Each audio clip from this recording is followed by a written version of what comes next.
Hola a todos, bienvenido a El Sábalo, compañero Jesús. Me llamo Carlos Andrés Díaz y hoy desde nuestra querida institución educativa rural El Sábalo nos sumergiremos a un viaje fascinante a través del tiempo. No es un viaje cualquiera. Esto nos ayudará a comprender mejor nuestra propia educación. Así es, compañero Carlos. Hola, yo soy Jesús Narváez.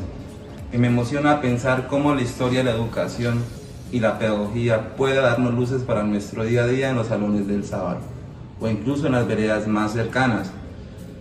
Vamos a reflexionar sobre cómo lo que ha pasado en la historia de la educación a nivel general y en Colombia nos interpela directamente. Bienvenidos.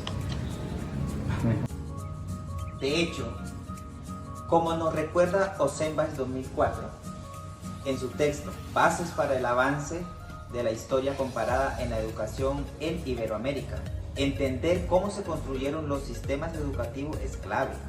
Y si hablamos de nuestro contexto, cómo ha influenciado en la forma que la institución educativa El Sábalo ha crecido y ha ofrecido educación a nuestros estudiantes. Es una pregunta fundamental. Muchas veces las características de nuestra institución, la forma en que se estructuran sus clases, incluso los retos que enfrentamos a diario, tienen raíces históricas que a veces no la vemos a simple vista. Queremos que este podcast nos ayude a reconocer esos aspectos de la realidad que son cruciales para nuestra práctica pedagógica en nuestra institución.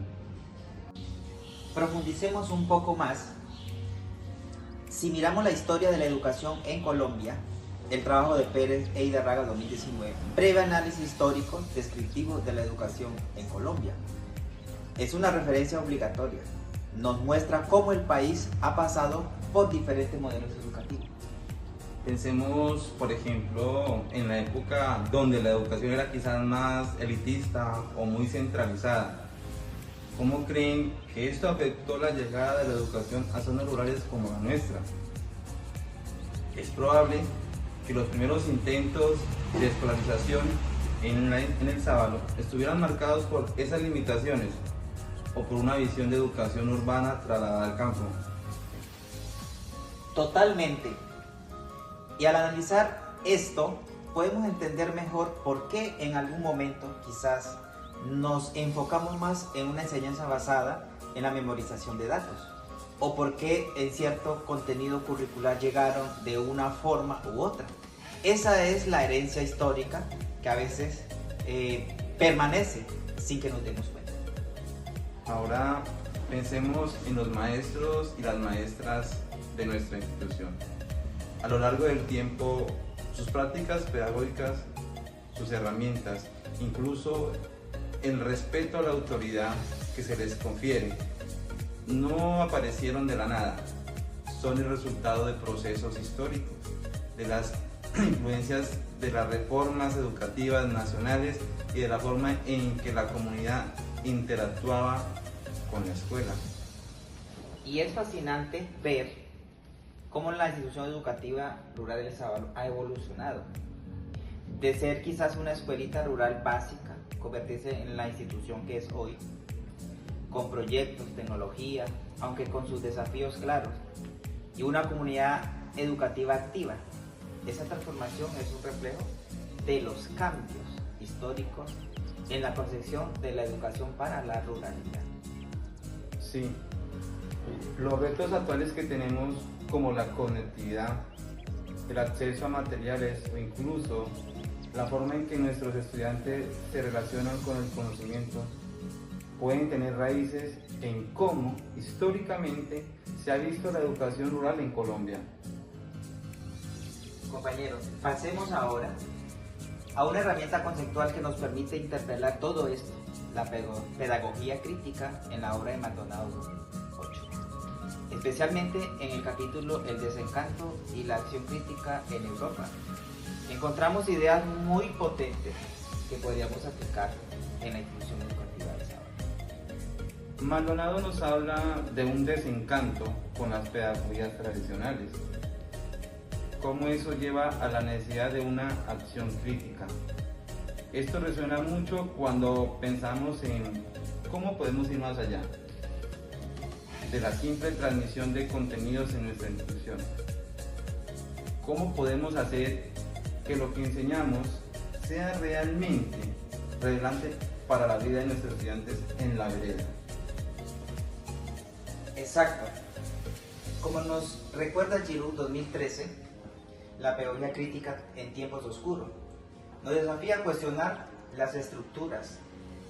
Aquí en el sábado, eso podría significar preguntarnos, ¿estamos realmente formando ciudadanos críticos capaces de analizar su entorno, de proponer soluciones para la comunidad, o simplemente estamos preparando para un examen? Implica un cambio de mentalidad. No se trata solo de enseñar a leer, sino enseñar a leer el mundo. ¿Cómo fomentamos en nuestros estudiantes la capacidad de recibir información, de participar en las decisiones de la comunidad, de entender su rol en el desarrollo del sábado y sus veredas?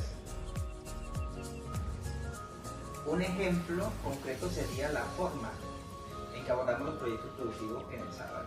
Si aplicamos la pedagogía crítica, no es solo enseñar una técnica agrícola, sino analizar por qué se producen ciertas cosas, quién se beneficia, cómo impacta el medio ambiente y cómo podemos mejorar para la comunidad. Así es, o incluso en la forma en que manejamos los conflictos en el aula o en el patio. Fomentamos el diálogo, la empatía, el pensamiento crítico sobre las situaciones, o simplemente aplicamos una norma. La pedagogía crítica nos invita a una reflexión constante en nuestras prácticas.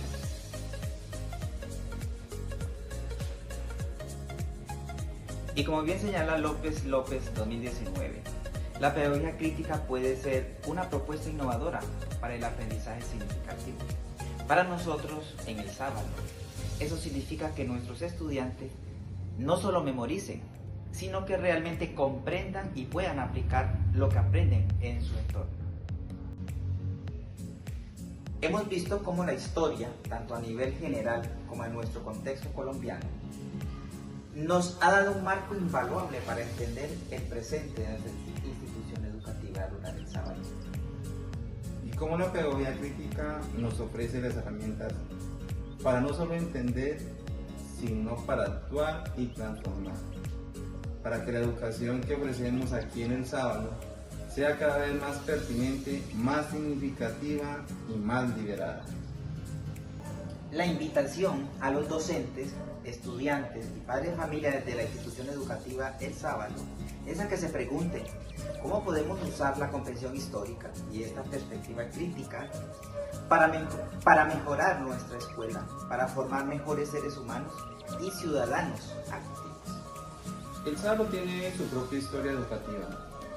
Se entrelaza con la historia más amplia. Reflexionar sobre ella nos empodera. Gracias por acompañarnos en El Sábado Aprende. Hasta una próxima.